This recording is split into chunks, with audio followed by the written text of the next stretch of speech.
Kan tadi kita udah bahas gimana caranya tonalitas, sekarang kita akan bahas gimana caranya bisa building sebuah raport. Ini paling sering salah. Jadi gue tuh ngikutin training sales ini sebenarnya udah banyak banget ya. Dari gue awal mulai jadi agen properti itu kan selalu bisa ada training tuh. Kalau developernya dia bisa kasih motivasi atau dikasih sales trainer untuk melatih kalau orang-orang yang in-house, bahkan yang agent-agent luar juga boleh ikut. Mereka semua setelah gue pelajarin secara dalam sales ini, dunia sales ini, salah semua. Jadi mereka ngajarin namanya building rapport yang salah sama klien. Mereka akan ngajarin bullshit seperti ini. Pernah dengar nggak kalian?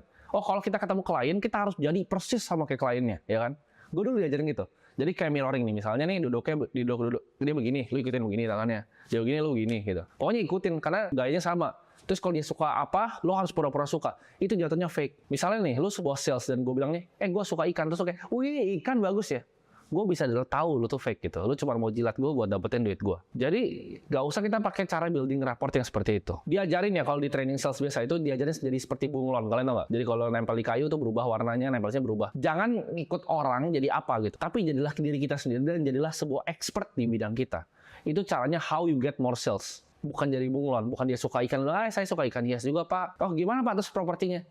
Udahlah nanti propertinya gitu. Jadi jangan jadi seorang bunglon. Di sini gue akan breakdown gimana caranya kalian bisa building rapport yang sederhana dan efektif. Inti garis besarnya, orang tuh ada dua tipe. Satu tuh atraktif, satu repulsif. Maksudnya apa? Orang yang repulsif yang tadi, yang ikan. Oh pak, saya suka ikan hias.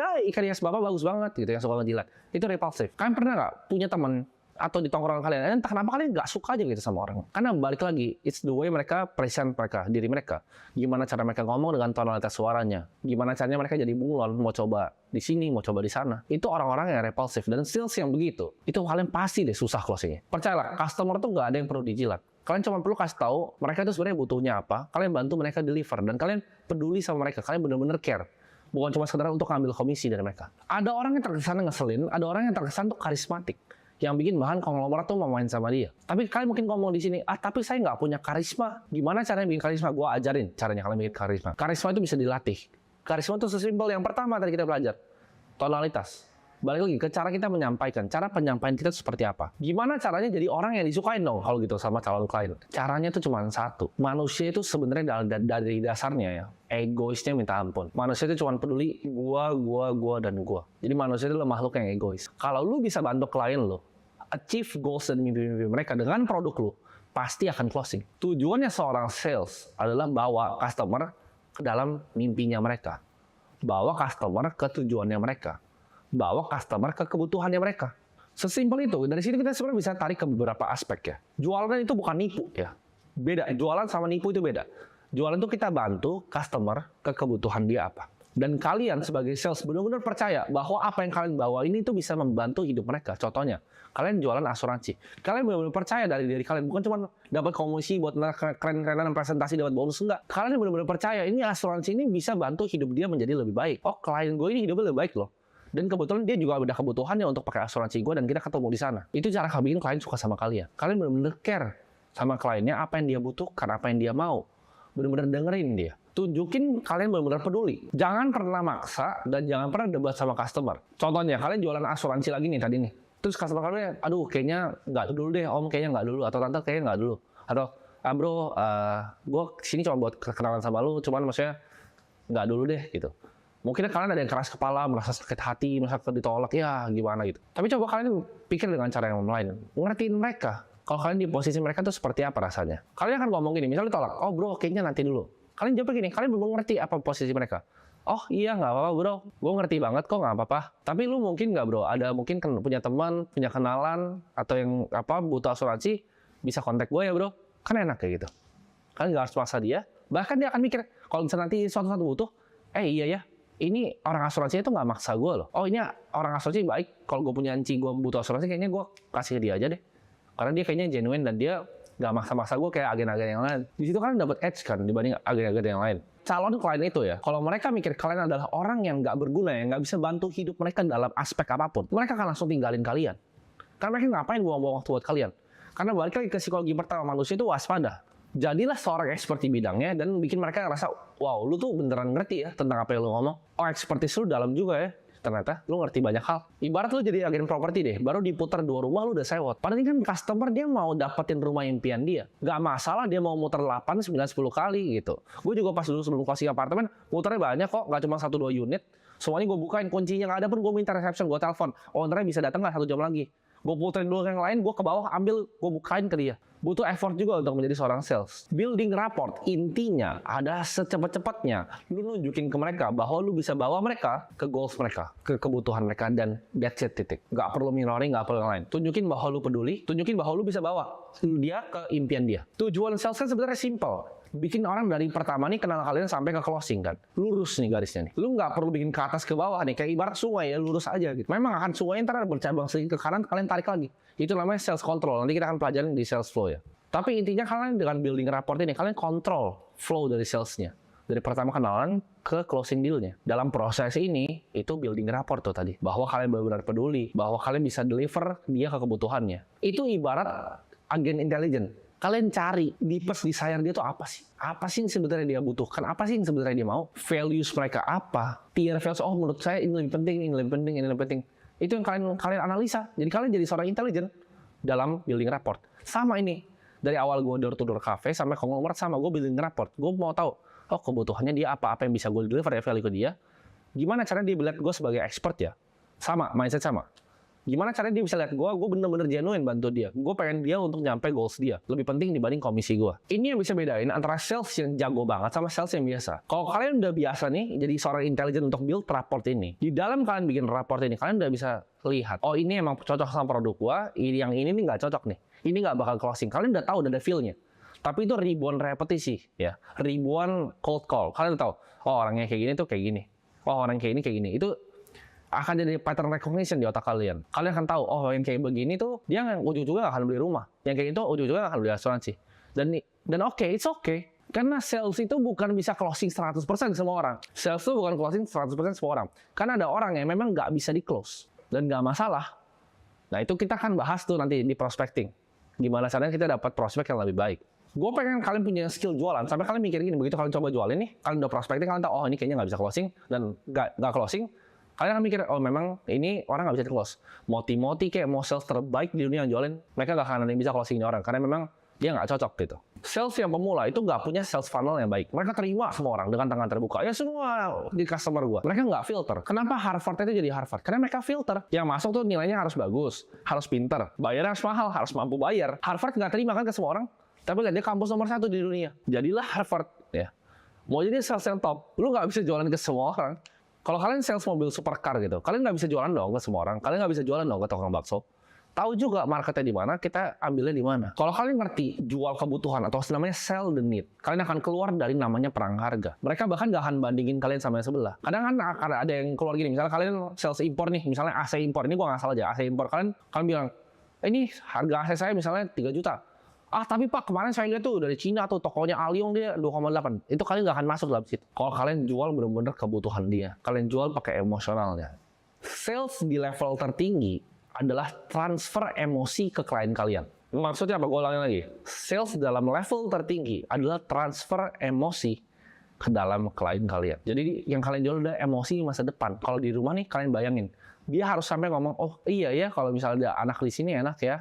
Anak ini bisa main-main di sini. Oh ini agak luas ya. Ruang tamunya buat anak lari. Dia udah bayangin di situ anaknya lari. Emosi udah di masa depan, itu baru kalian gampang jualinnya nanti. Sama, mobil juga sama. Kasih dia duduk. Begitu dia bilang, gila enak juga ya di sini ya. Nanti nggak perlu macet-macetan lagi di KRL. Ini AG-nya enak ya. Itu kalian dapat kuncian emosi masa depannya dia. Anggap raport itu kayak angka 1 sampai 10. 1 itu kalian nggak tahu apa tentang mereka. 10 itu kalian tahu. Exactly dia butuhnya apa. Dia sukanya apa. Cara jualannya gimana. Semuanya gimana. Nah, kalian lihat yang level dari 1 sampai 10 ini, kalian di sebelah mana? Kita harus tahu ibarat orang tuh action threshold namanya. Jadi, threshold dia untuk membuat suatu aksi itu berapa? Contohnya, gue itu orang yang threshold aksinya rendah. Misalnya gini, lu datang ke gue suka jam tangan nih misalnya. Lu datang ke gue, terus tawarin, oh tim ini ada Rolex Day-Date tahun segini, harga diskon nih 5%, mau nggak? Gue mungkin pas ada, oke juga bagus, gue beli. Tapi lu kalau tawarin bapak gue misalnya, jam apa misalnya, jam Seiko gitu. Dia karena dia nggak suka jam dan dia nggak mau jam, dia nggak akan pernah beli jamnya dari lu. Dia threshold untuk aksinya jauh banget. Kalian akan pernah ngalamin kan, sales yang kalian telepon, wah cepet banget di closing. Bahkan misalnya jualan mobil bekas nih, buset itu dia baru teleponnya udah iya, oh iya itu produk yang gue butuhin. Kan tuh enak banget, tapi nggak selalu begitu. Biasanya dia akan membandingkan dengan harga lain, dia tanya-tanya lagi, kalian harus balikin lagi, dia tanya lagi, kalian balikin lagi, dia tanya lagi, kalian balikin lagi. Itu prosesnya. Mereka harus cinta sama produk kalian secara emosional. Kalau mereka nggak cinta sama produk kalian secara emosional, itu susah. Mereka ngerasa, oh gue nggak butuh kok produk lo. Menjual dengan emosional itu berbeda dengan menjual dengan logika. Kalau logika 1 tambah 1 tuh sama dengan 2, dia kan justify terus harga segini dan lain-lain. Tapi kalau jual dengan emosional, kebutuhan apa yang dia mau, dia akan langsung beli. Tapi kalian bilang, oh mungkin nggak ada yang begitu. Ya ada, contohnya gue. Gitu. Gue beli barang tuh cepet. Dan gue nggak banyak mikir. Dan banyak orang kayak gue yang gue kenal. Nah, faktor selanjutnya, selain kita analisa tuh level threshold actionnya di berapa, kita harus lihat juga kepercayaannya dia. Kita dapat nggak kepercayaannya? Karena trust di dalam sales itu penting. Orang-orang baru kenal kok, ngapain gue percaya sama lo? Orang lo cuma sales mau duit gue. Kalau kalian jadi orang repulsif yang tadi gue bilang, ya kecium bau-baunya, cuma mau komisi. Mereka akan lari jauh-jauh dari kalian. Makanya biasanya ya, semakin sukses sebuah sales. Contohnya, sales property nomor 1 di Amerika, kayak Ryan Serhant. Orang yang datang ke dia nggak peduli. Mau sama gue, ya udah. Tapi gue expert. Gue bakal jualin rumah lo dengan harga yang baik. Ini contoh pribadi ya, ini case study dari gue sendiri untuk gue mengamati sales ya. Jadi waktu itu mungkin di bulan Desember, kalau gue nggak salah, atau di Januari ya. Desember akhir, gue waktu itu hunting mobil McLaren ya. Jadi gue cari mobil McLaren.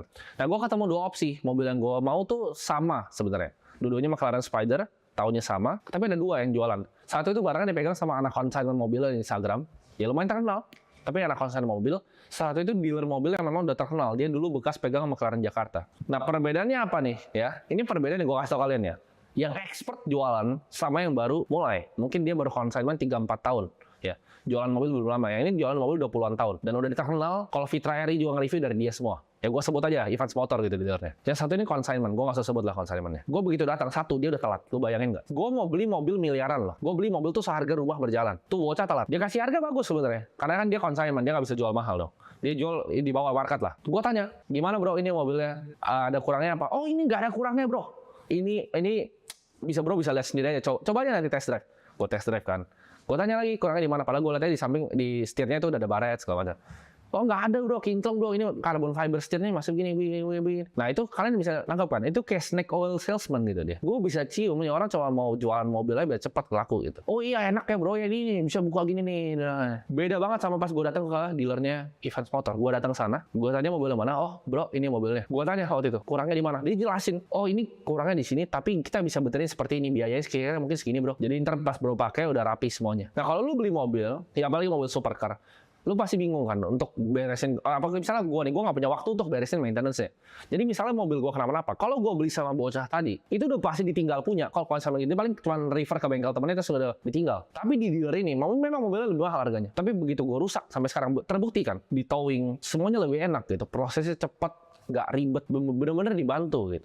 Begitu gue tanya pun mobilnya ada cacat di mana dikasih tahu, bro ini setirnya ada di sini ya, bro ini kita kayaknya mesti ini dulu nih. Karena ini udah lama nggak dijalanin mobilnya, jadi kita mesti tes dulu. Sama ini kita mesti spuring lagi nih, karena setirnya agak kiri sedikit ya bro ya. Jadi kita spuring dulu nanti. Dikasih tahu detail.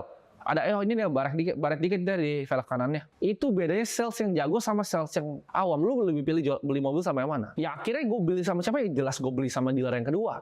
Dan terbukti sampai sekarang after sales service itu baik. Ibarat gue ke closing nih sama mobil tersebut ya. Anggap aja gue ke closing. Kalian bisa belajar dari ini case tadinya. Satu, gue tuh udah kena emosional masa depan. Pas gue duduk, gue udah bayangin gue buka atapnya gitu. Gue bayangin gue lagi nyetir di Pick, kayaknya enak deh pakai mobil. Atau gue ngebut-ngebutan di Jor, kayaknya enak pakai mobil gitu.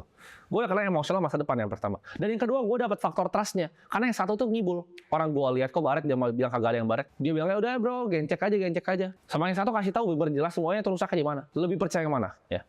Gue dapat emosional masa depan gue kena pas gue duduk di situ, dia bukain juga, gue bisa lihat semuanya, dibawain engineer dari McLaren-nya, gue tunjukin gue rusaknya di mana. Yang bawa bukan salesnya tapi engineer yang datang. Itu build apa trust, kepercayaan. Karena dua ini ya gue beli mobil, gak banyak mikir, gue langsung bayar cash, bawa pulang, towing udah besoknya.